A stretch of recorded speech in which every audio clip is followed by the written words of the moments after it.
like to call this meeting to order this evening and recognize all of those in the audience. Please stand with me and join me in the Pledge of Allegiance.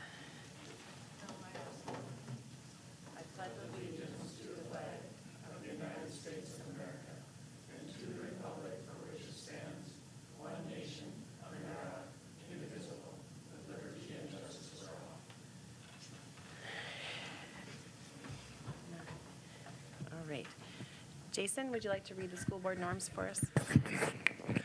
The board developed norms are to share and respect varied opinions and speak with a united voice once a decision has been reached, to prudently prioritize resources in a student-centric manner that aligns with the district's strategic plan, to exhibit a mindset of continuous improvement through adequate preparation for meetings and a commitment to board education, and to commit to assessing board effectiveness to ensure high-quality governance for the staff, students, and community of Jamestown.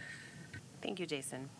We have no public communication. Any conflicts of interest to declare this evening?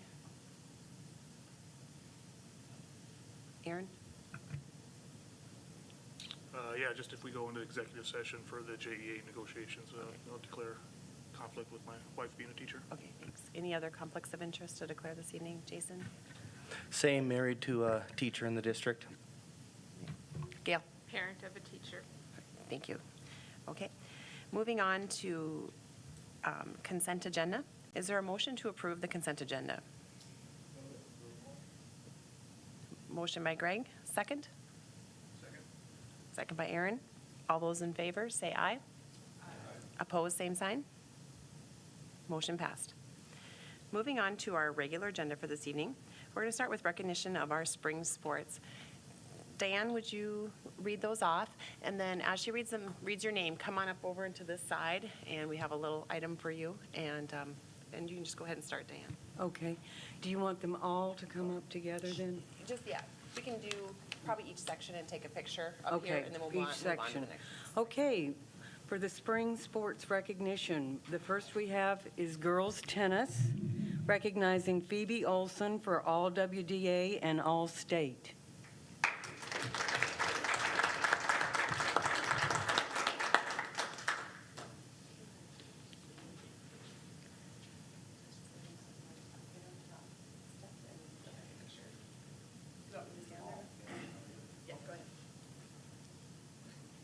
So happy. Thank you.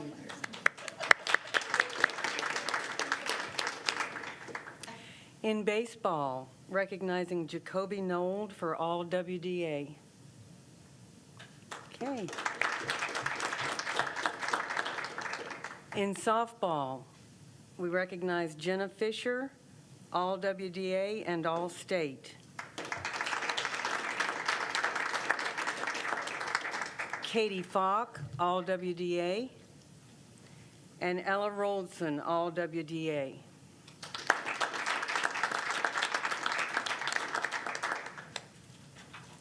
In girls soccer, we have Haley Nelson, all WDA, and first team all state.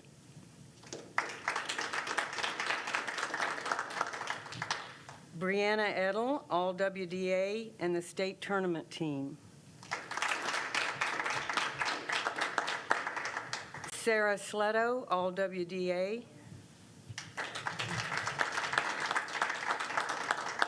And Brandy Hardy, WDA Coach of the Year.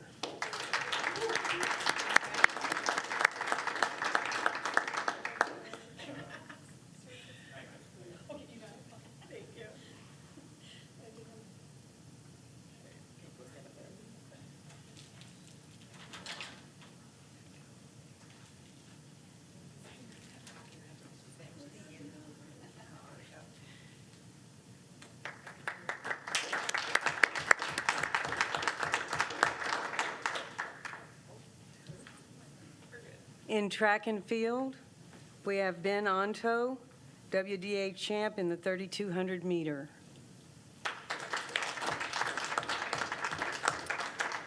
Tom Ulmer, state runner-up in the discus. Julia Scari, WDA runner-up in the 300 hurdles. Annie Wambney, Nambi, there you go. WDA champ in the 100-meter, shot put, discus, WDA runner-up in the javelin, state champion in the shot put, discus, runner-up in the 100-meter, and third in the javelin.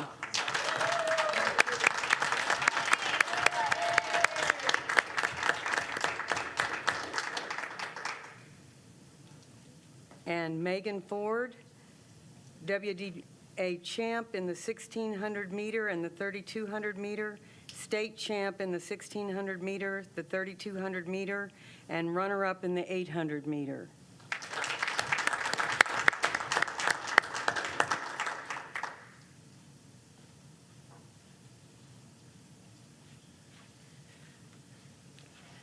Congratulations to everyone. Okay, no correspondence tonight. Okay, moving on to reports. C, Superintendent's report. Dr. Leck. Thank you. You have my written report. I will go through that a little bit. In terms of the SR2 application, you're going to be acting on that later tonight, or at least it's up for action later tonight. In terms of that application, one thing to make note of, we had a preliminary list of ESSER activities. The board set priorities. When we go through, as regulations change in federal programs, one of the things that I became increasingly concerned about, two things: a lot of paperwork that goes along with some of these programs, but more importantly, when we claim facility projects through these federal dollars, they have to then follow those federal guidelines, which are quite a bit more onerous and more costly. If you look at Davis-Bacon wage requirements, for example, that would be about 8 to 10% higher cost on average for the district. And so, that shifts somewhat of how we claim the reimbursement through the ESSER program. And because we can shift those district costs, we can still maintain the same priorities, but make the ESSER claims somewhat differently. And this is pretty consistent with what's happening in many districts in terms of looking through existing district costs instead of making claims for facilities.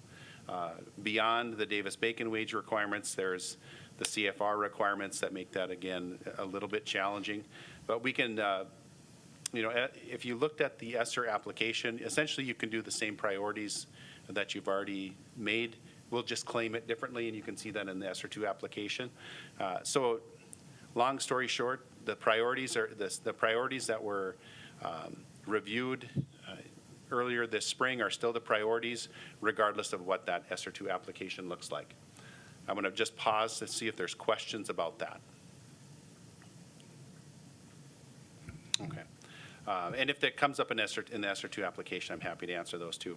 I also went through and conducted a survey last week, pushed that out to staff, parents, students, and the community members regarding the ESSER priorities that the board determined in the spring. And then I ended it also with an open-ended question for the respondents. And we got good response back. 333 individuals responded back to that survey.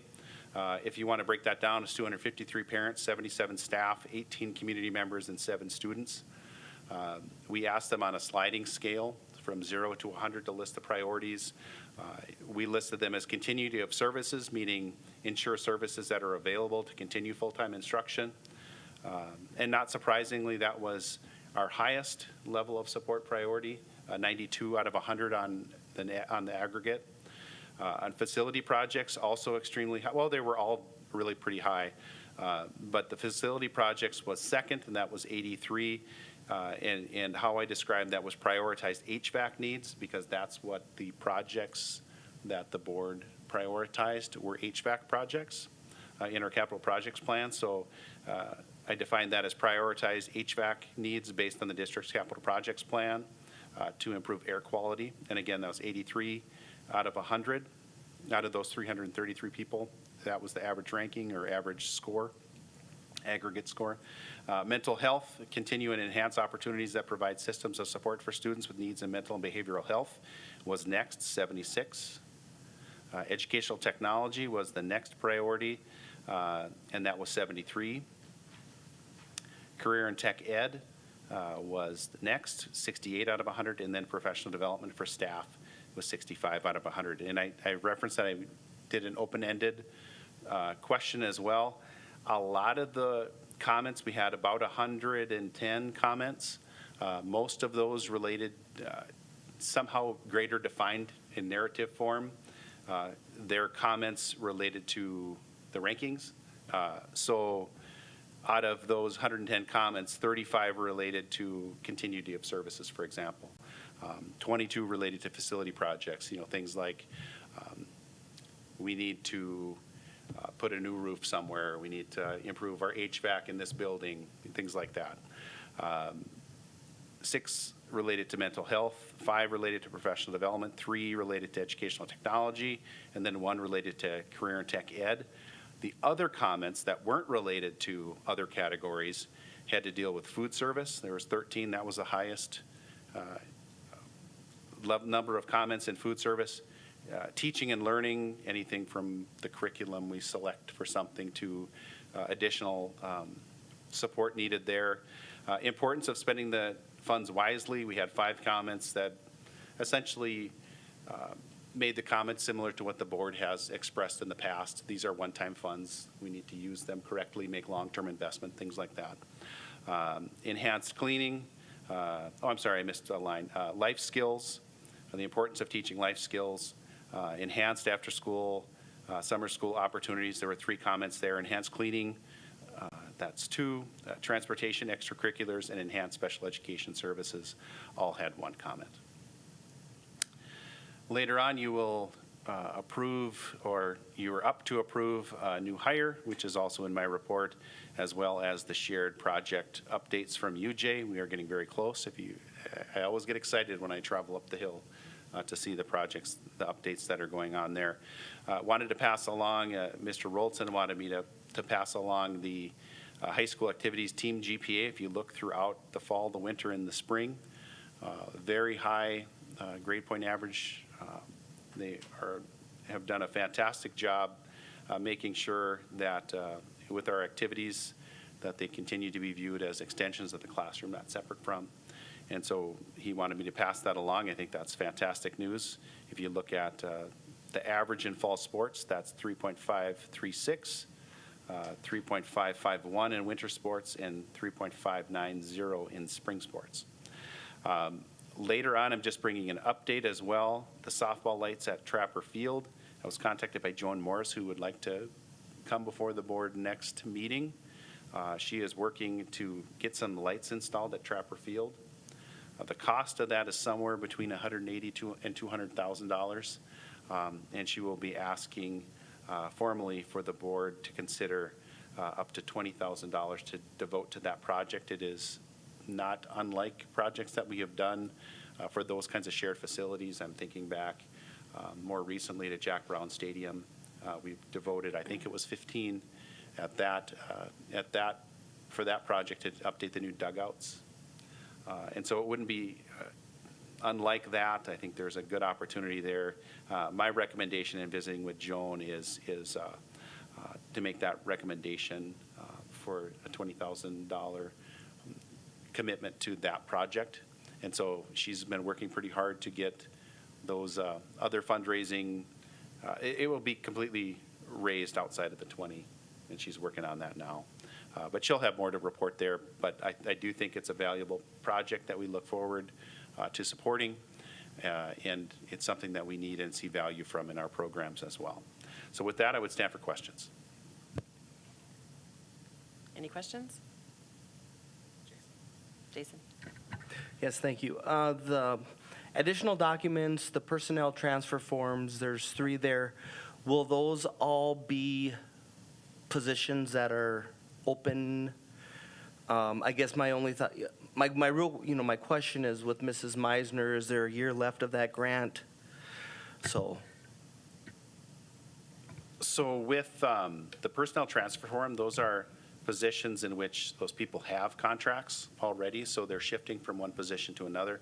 In Mrs. Meisner's case, she's shifting from the Striving Readers Literacy Coordinator to the EL position, the open EL position. And we don't include those in the hires because they already have contracts and we're transferring those. I don't anticipate filling the striving readers. I think that we can try to fill it from within. I might have to take on some extra responsibilities. Mr. Hagelin may have to take on some extra responsibilities. But I think having gone through striving readers for 3 years, I think we're to the point where between Joe, myself, and some of our instructional coaches, we can just absorb those responsibilities and devote more of those dollars into the literacy programs. Aaron? Just a question on the survey. Is there a plan to memorialize that data somehow so and we can use that for the next year's budget planning? So we keep that data, that I'll continue to keep that data. And if anybody wants to take a look at that, they can certainly come in and read all of those comments if you'd so choose. But yeah, we keep that survey data. So that'll be offered just as a hard copy for view here? Yep. Okay. And then the, Yeah, if people want to see it, just come to my office and we can look through all those.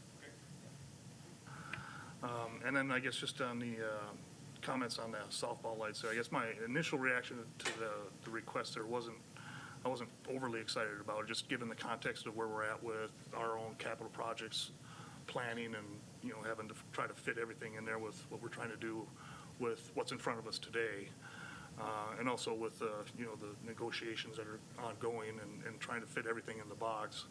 I guess when Joan brings that request in, make sure that we, understand if this is coming in, what's coming out, or how are we going to fund this in the context of everything else that's going on.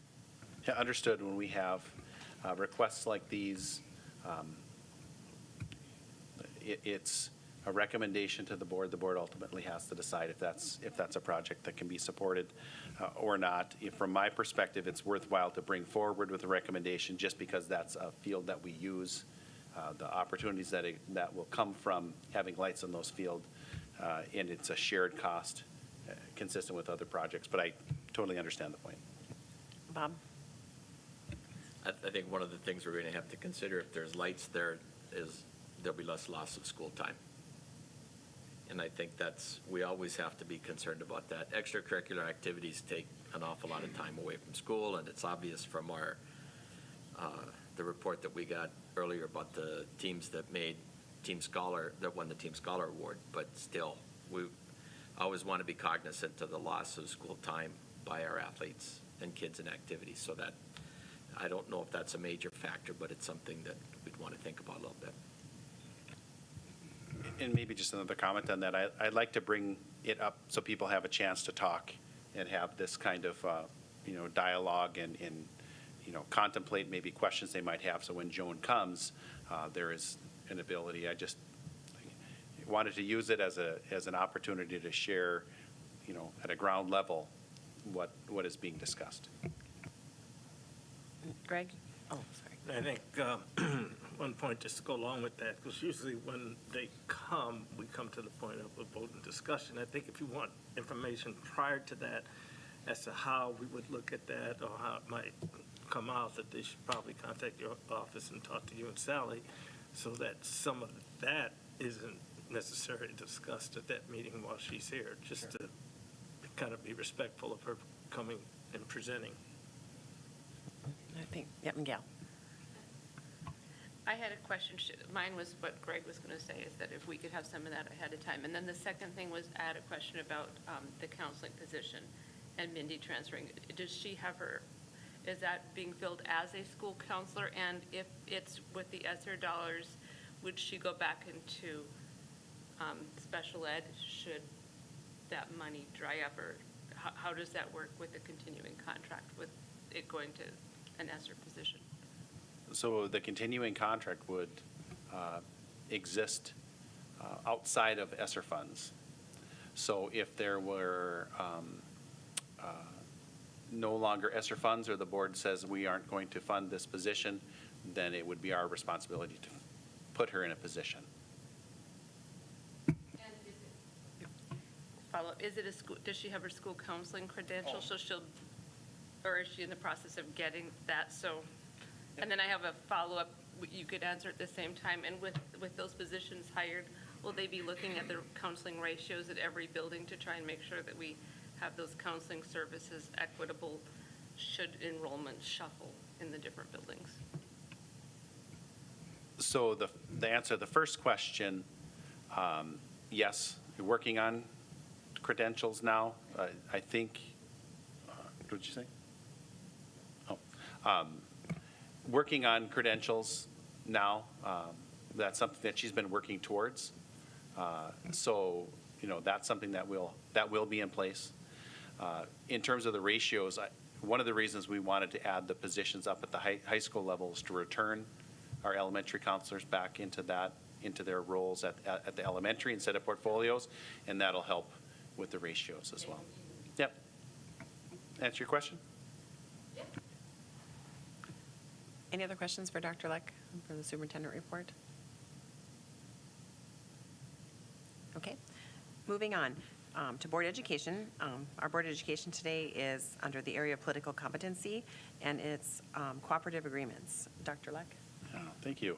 Mr. Rolton wasn't able to be here today, and he asked me to share the information that he helped to gather related to cooperative agreements. So what I did is I took a look at a few different components. One is procedurally, what would happen at the state level. And the state has a nice guideline that I attached to this document for the process from their perspective. Really what's important to know about this is it's kind of deadline driven. They don't traditionally set special meetings to deal with requests. They have to meet within their certain guidelines, and they meet when they meet, and they have to receive those application requests prior to their deadlines, or people have to wait. That's just how the Activities Association governs. So that has to go through an application procedure. It goes to their board of directors. It's really very similar idea to the governing board that you operate with as a school board. But once that deadline has passed, you have to wait. And so they meet quarterly. And so if you miss that deadline, you have to wait until the next quarterly meeting. And they don't often, I can't say never, but they told me we generally do not. We typically don't set special meetings unless there are, pretty outstanding circumstances that require it to do so. The other question related to the process relates to how do we make that decision internally if it's something that we want to pursue. So generally speaking, once a school district reaches out to the district, they usually reach out to the activities director.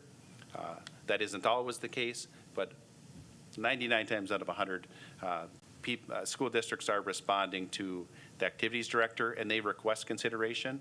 So in that event, the activities director, myself would meet and discuss to see if this is something that is going to be a benefit to the district, if there's an opportunity there, if this is a cooperative that we want to consider to make, and if that is the case, we respond back to that district saying, yes, that's something we think we should pursue, and they work with Mr. Rolson to fill out a cooperative agreement that then would come before the board for approval. So it's a little bit of a timely process, but by the time it comes to the board, we want to bring if we're going to bring a recommendation that says we want to approve this, we would have had time to discuss it and vet it. And so that does take a little time, but it is the process that we have, and that final local approval then goes before the board. The Activities Association board, the board of directors. So I also thought it would be valuable to look at existing cooperatives and who Jamestown Public Schools currently has cooperative agreements with. And so we have agreements in place for football, although I'll say that's somewhat of a holdover. If you look at football and the way the football agreements have come into place, they're somewhat of a different animal, so I'd categorize them somewhere different because in the past, we've done football plans every 2 years.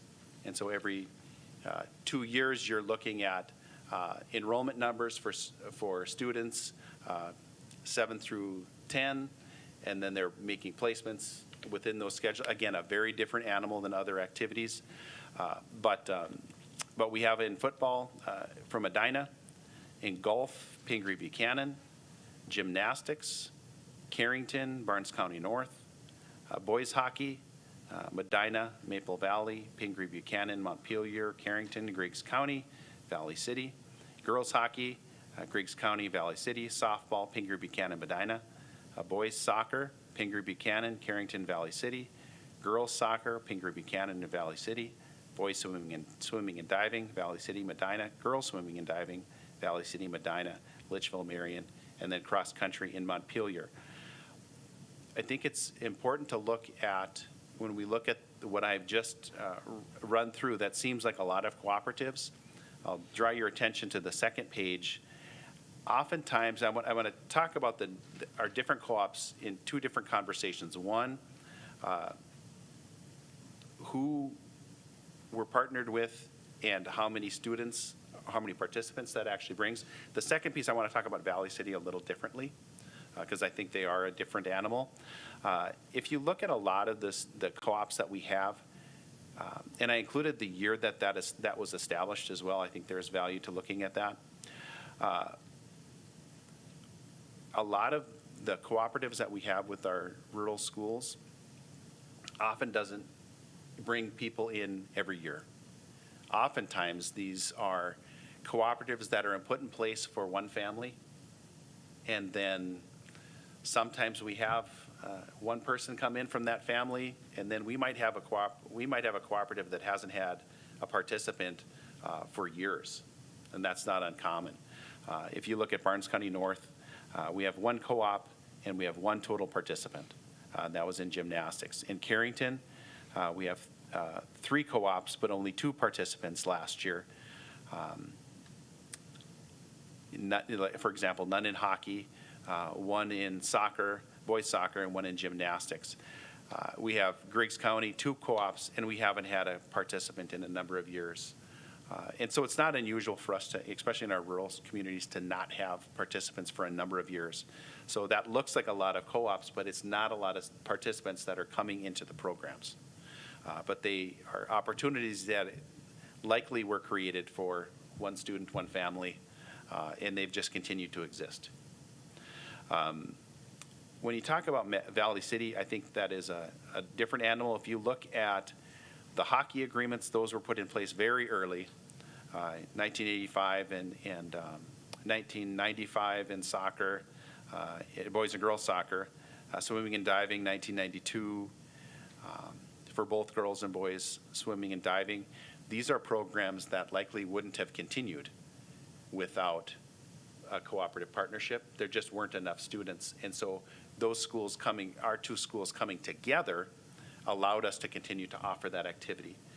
And that's why I say with Valley City, a lot of really all of our cooperatives are sustaining for us and allow the opportunity in Valley City. I think there's a different benefit than, say, that same boys hockey agreement for Maple Valley, who I actually don't think we've ever had a participant come in boys hockey, or maybe one at one period of time. But Valley City, I think, is different. And if you can look at the sports, there's certain sports that you don't see listed there in any agreement. Basketball, girls and boys basketball, track. There are activities that we just have not had the need to have agreements in place for. So we don't have them in those activities. You see a lot of the same activities, those that we need continued support and partnership with to maintain those programs. The timeline, this was also a request from the board, kind of a timeline of events for a recent request from St. John's Academy. So May 17th of this year, we were notified that that a shift was happening to add 7th and 8th grade on May 17th. Throughout that week, we asked about if there was membership in North Dakota High School Activities Association, and that is a requirement to be to add a cooperative.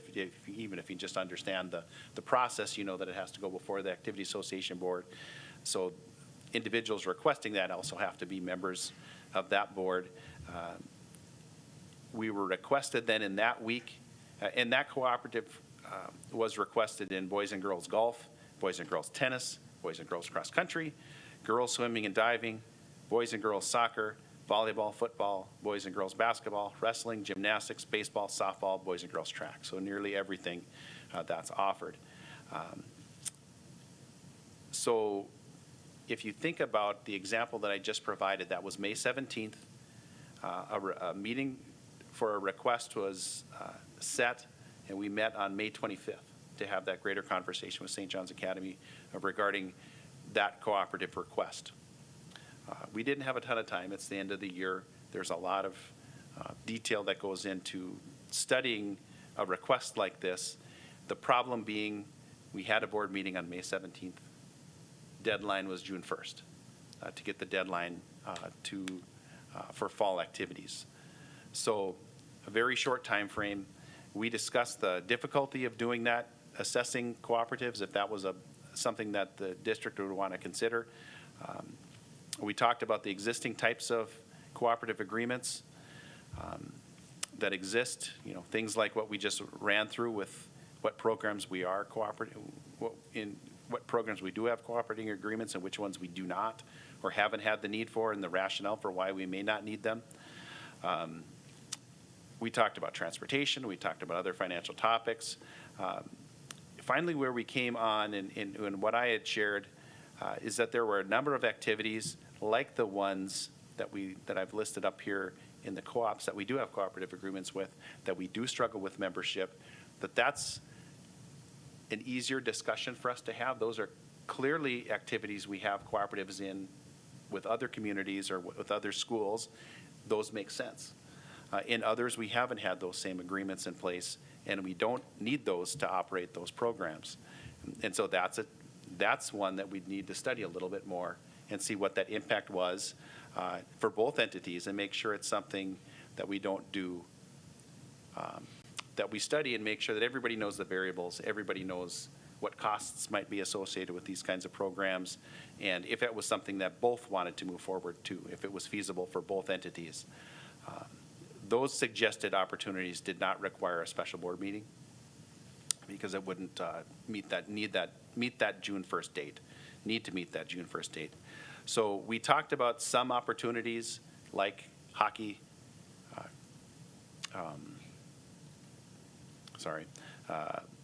hockey, soccer, swimming and diving, those kinds of activities.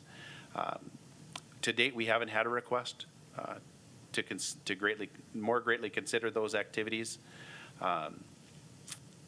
We've also made the decision that for private school students that participate, come to school for those music electives, that they would be considered our students. So if a student from St. John's Academy attends school for orchestra, they would be considered a student and would be able to participate in all of those JPS activities. But that would be a bridge in my mind to a longer cooperative agreement, because that doesn't impact every kid. A student that doesn't participate in those electives would not have the same opportunity. So to me, it's a bridge to a greater conversation that still needs to take place. And the last thing that I placed in the board education is just the number of different opportunities over the years. I feel like the district has been a strong partner to St. John's Academy.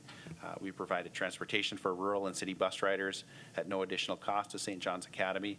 And just to give you context, that pro rata share is around $20,000 of support through transportation. That's annually. We provide opportunities for our private schools to participate in orchestra, band, elementary activities, and we have included them in grants. I gave the example also in the last year's pandemic planning. We did invite St. John's Academy as well to participate in that, because we wanted to make sure they had the capacity to make some of those pretty challenging decisions, and we wanted them to be a part of that as well. So with that, I would stand for questions. That is what I have prepared. Any questions on our board education topic? Aaron? Yeah, thanks for putting this together. This is very helpful for me, I know. Just a couple questions on the cooperative agreements that we do have open. Is that, for what or grade are those available for? So when we do as soon as you get into 7th grade, that becomes the need for a cooperative agreement, because they can participate 7 through 12.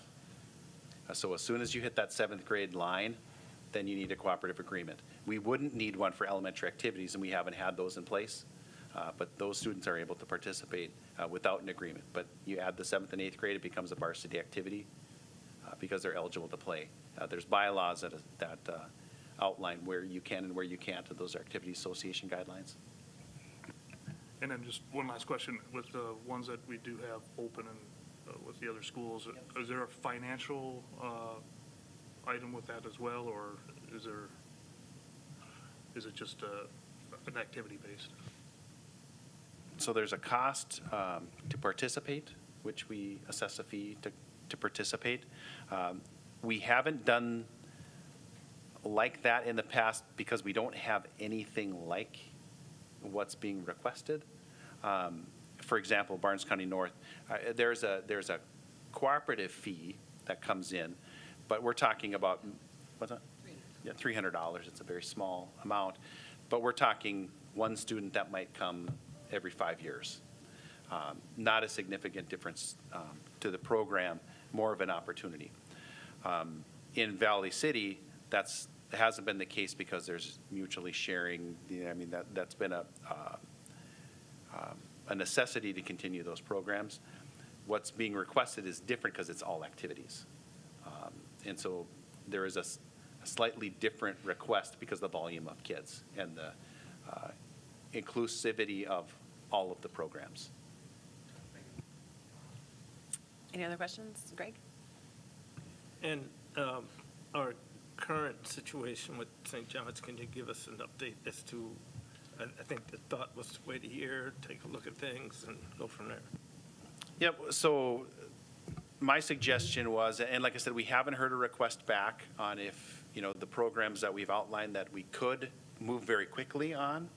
We haven't heard about if there's interest there or not. But my thought was to start meeting in October and looking at, what might those activities look like. I think we would all have a better understanding of what the enrollment impact might look like in both of our schools, what programmatically what that might look like. When we're talking, for example, one student from Barnes County North, and I'm not trying to pick on Barnes County North, they're just the first one on my list. But if we're talking about one student from Barnes County North, we aren't probably looking at huge shifts programmatically, right? That one student probably is going to make the difference between a varsity program or an A team, a B team, and a C team. I look at our 8th grade this year in a number of activities, we had to add coaches because we might have two levels at the C level, one B team and one A team. If you're talking about 5 to 10 kids, that might shift the number of coaches that we need. It might shift the number of activities we need to go to. Transportation's a huge piece at the 7th and 8th grade level. Costs about $800 to drive to Bismarck for an activity. And so if you're taking another team, that has additional cost. And how, how do we look at, I think sometimes when we look at the activities, it's, well, a coach costs this. Well, that's a part of, there's also equipment costs and wear and tear and transportation that I'm not sure everybody always looks at as a cost. And we look at what the cost of bringing one additional coach might be.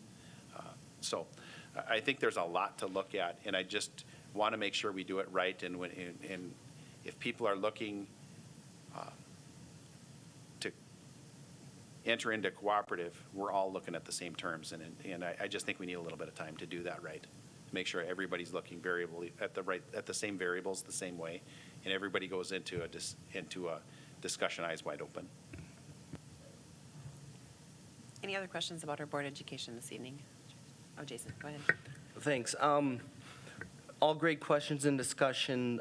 The one difference I see with however this plays out, I'm assuming we'll get a recommendation at some point, even if it's within a year or whatever. The one thing I see as different is we have students living in our community who will potentially be attending high school here. So we really need to consider, I see that as a different conversation than maybe some of these other co-ops, just from the standpoint of They may not be in our public middle school, but they will more than likely be in our public high school. So I think we need to just make sure that and I'm sure that'll be part of the discussion and whatnot. I just wanted to point that out, that I see that as a little bit different than some of these other co-ops. And then my other question is, and this is a really silly one, but so when we set up a co-op with Griggs County, Litchfield, those stay until one of the parties does something? They're not renewed every year? Right. Okay. They pretty much stay in place in perpetuity. We don't often rescind them just because we then have to go through the process again. And I agree with you, Jason. I do think it's different, and that's why we're having the conversation. Because if Montpelier came to me or to Mr. Rolton and said, we want to have a cooperative in basketball, we would tell them no. We wouldn't engage in a greater conversation. We would simply say no. We don't need that.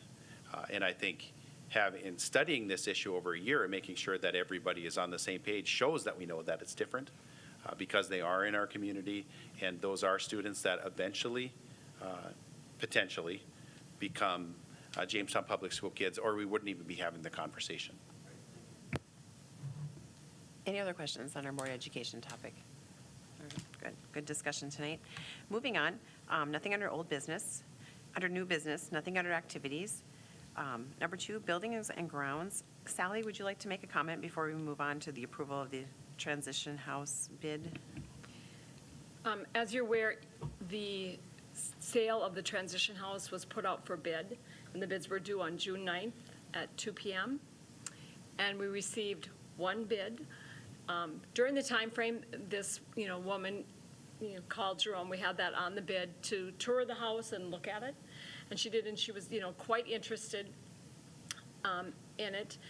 Asked some questions. So she was the only bid, and she bid, as you see on the bid form, $20,000. So as the bid requirements, that we approved at the board, it was, they are to have the house removed by August 15th unless, administration needs to work out something. Maybe she'll have trouble buying, or getting the house moved.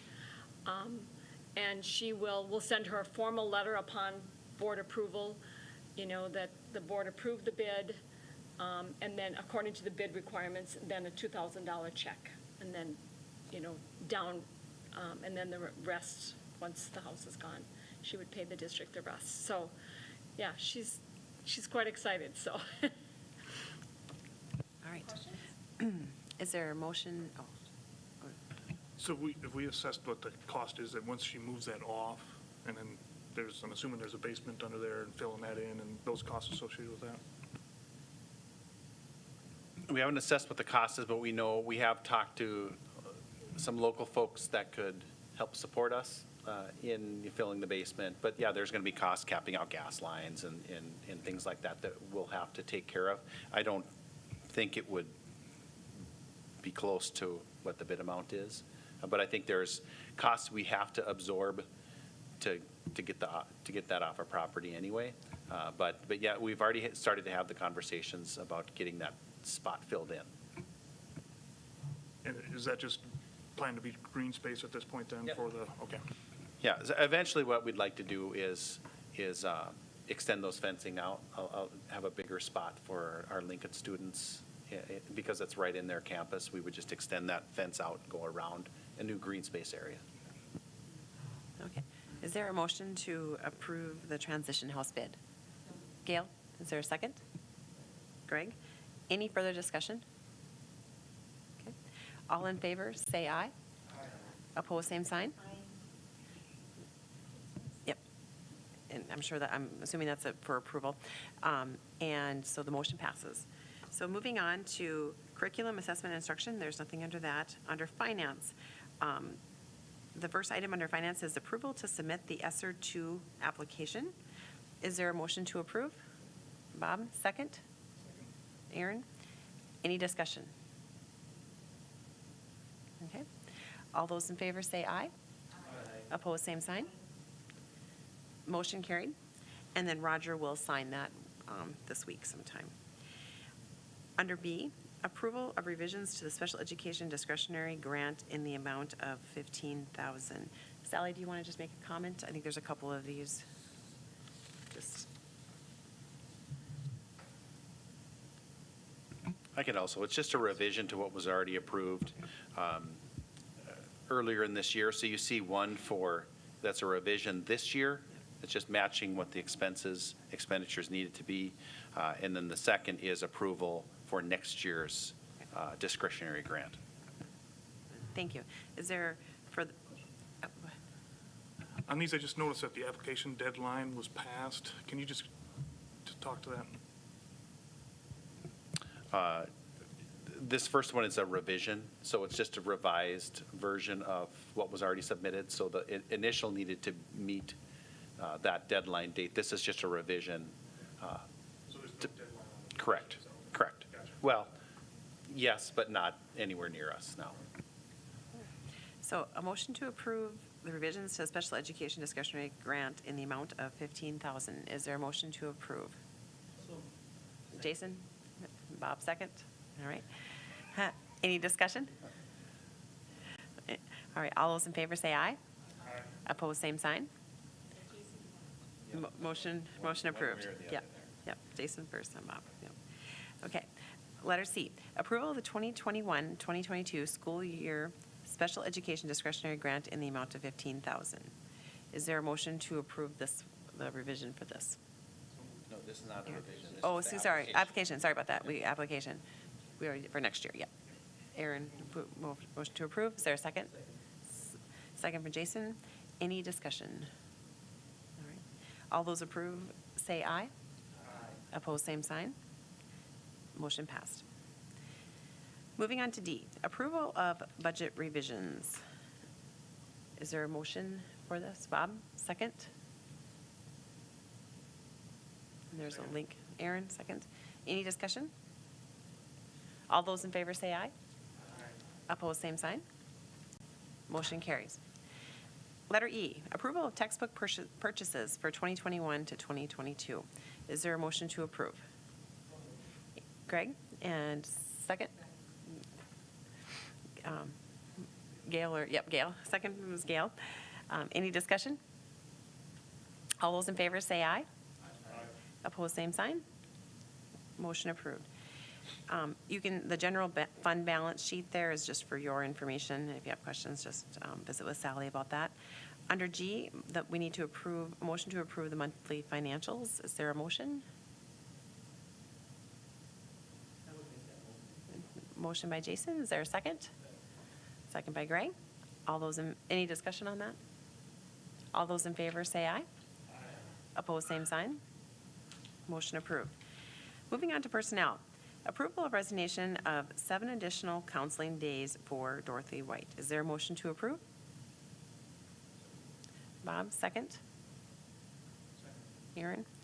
Any discussion? Yep, go ahead. So this is a holdover from our elementary counselors taking on some additional roles at the high school. We'd had those 10 days, and we just split them out between Dorothy White and one that you'll have as an action item next, Lisa Anderson. So with them returning full-time back to the elementary level, these were no longer needed in those positions. So that's where those resignations come from, their additional extended time.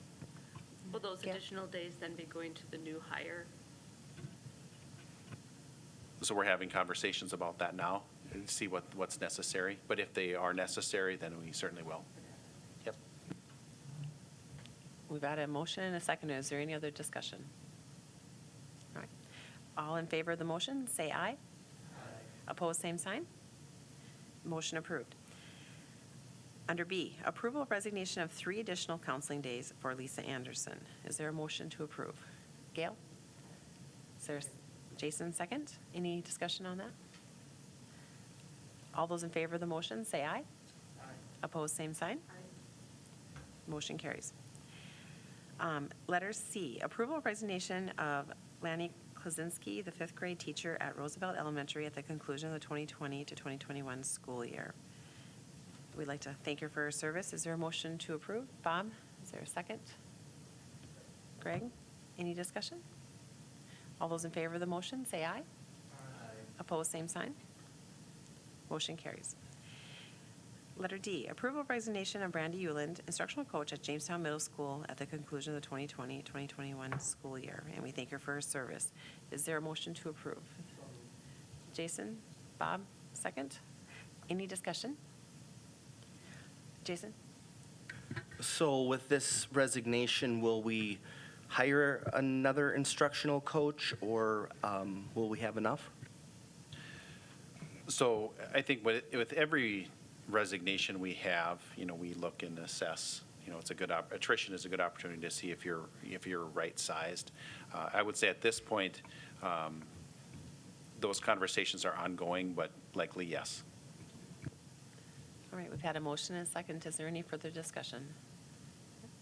All those in favor of that motion, say aye. Opposed, same sign. Motion carries.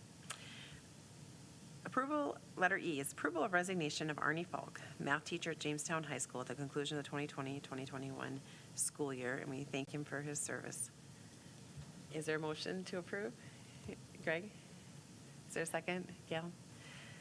Any discussion? How long has Arnie been teaching math? 34 years, is it? Okay. Okay. Thank him for his service in our area of math. Is there any other discussion? And all in favor of the motion, say aye. Aye. And opposed, same sign. Motion carries. And letter F, approval to hire Sydney Brunmeyer, math teacher at the high school at a salary of $44,137 upon a successful background check and salary to be adjusted upon completion of no negotiations. Is there a motion to approve? Bob, is there a second? Aaron, second. Any discussion? Bob? I was a little concerned to see the number of apps that we got for this position, and the administrative listserv has had some asks on there from administrators across the state about looking for various teaching positions. Yeah, I'm very concerned about the number of people that are going into education and what the future is for our profession if we don't get more kids going in. There's been a teacher shortage for years, but I think it's getting a lot worse, and we need to be cognizant of that. And when Jamestown only gets 4 positions for math, or 4 apps for a math coach, that's something to be concerned about. I agree, and it's one of the reasons, and this is just a small piece of a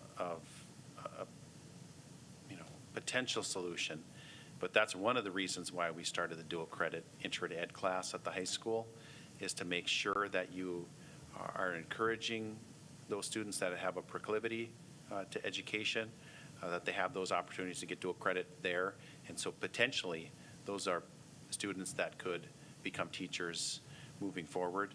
I agree with you. We need more students and considering education. It's a great profession.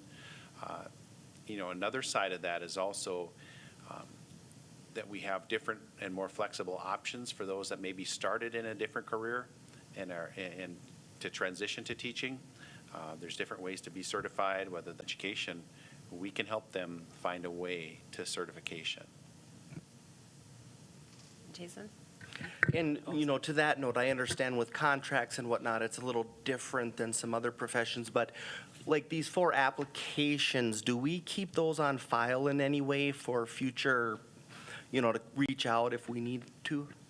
Yeah, we keep all of our, we use Frontline, which is, an online system. So it's actually a very nice system because when people apply for the first time, they can set, do they want to be notified of other positions? We have them listed, but they also are able to, for example, say a teacher wants to come to Jamestown, they can be notified of any or any opening. And so we see that in our system, they would be notified of when say another math position opens up or a special ed position or whatever.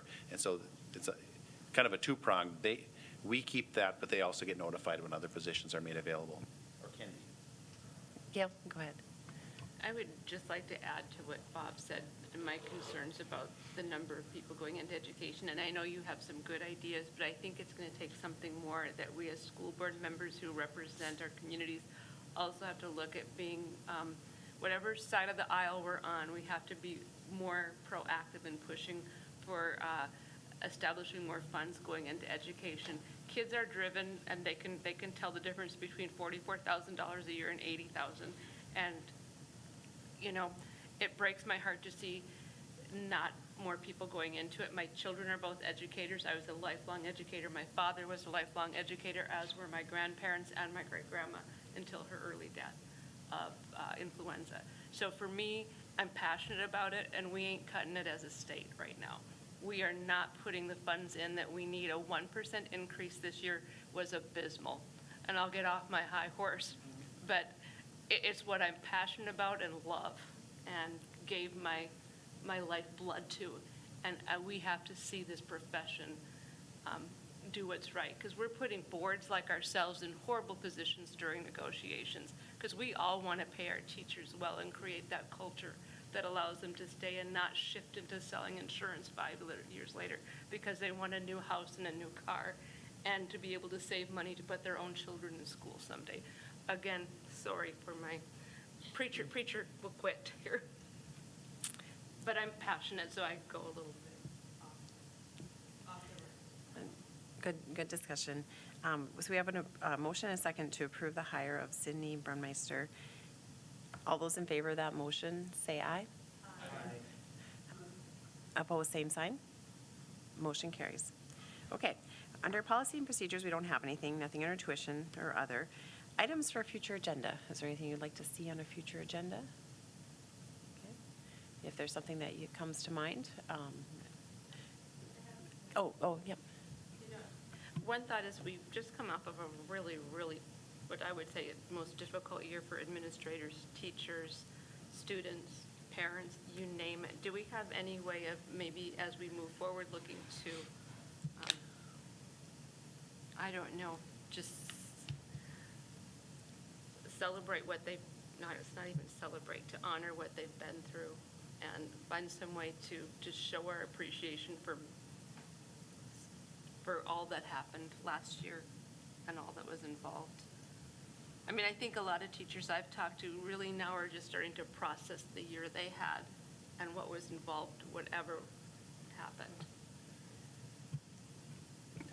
Are you suggesting like a board resolution or something like that? Or are you thinking something different than that? I mean, something that just recognizes, hey, you did a fantastic job, which we've talked about throughout the course of the year. Every person in the district has gone above and beyond. And that would certainly cover that base in terms of just being very public about that appreciation and honoring the work that was done. We could certainly pass a board resolution or something like that. Something like that, when you think back on it. It was absolutely phenomenal what we've been able to do. And you look at school districts across the nation, I think what we've done here, through really hard times and really hard decisions is something to be honored. So if those are the wishes of the board, I could work on some type of language for a resolution that could bring before the board in July. Okay? Any other items for future agendas? If something comes to mind, just visit with Roger, Dr. Leck. Meetings to be scheduled. We have a school board meeting on Monday, July 19th, 2021 at 5:15 in the Thompson Community Room at the middle school. Also, this is just an agenda item that is staying on the agenda, but if someone feels the need, we have a possible executive session to discuss negotiation strategies for JA negotiating unit. Yeah, Dr. Black. I would just make a comment to this. When we draft the agenda, we continue to keep this from the start of the negotiations process till there is a negotiated agreement before the board to approve. At any time you feel you want to go into executive session as a board, that's why we say possible. But that's the process that I've used from the meeting after that negotiating unit is approved through the time when a negotiated agreement is before you. We included an executive session as a possibility. Jason? it, Jason? Just one more announcement, a reminder of our open school board seat. Just a public announcement. Please, if you're interested, contact Sally, Dr. Leck, or go online. The process is out there. Has been some discussion, Okay. some interest. So for item 7, if there's no motion, we'll move on? Okay. Reminder to complete your monthly superintendent evaluation, Section 5, Community Relations, and Section 6, Operations and Resource Management. There being no further business before the board, the meeting is adjourned.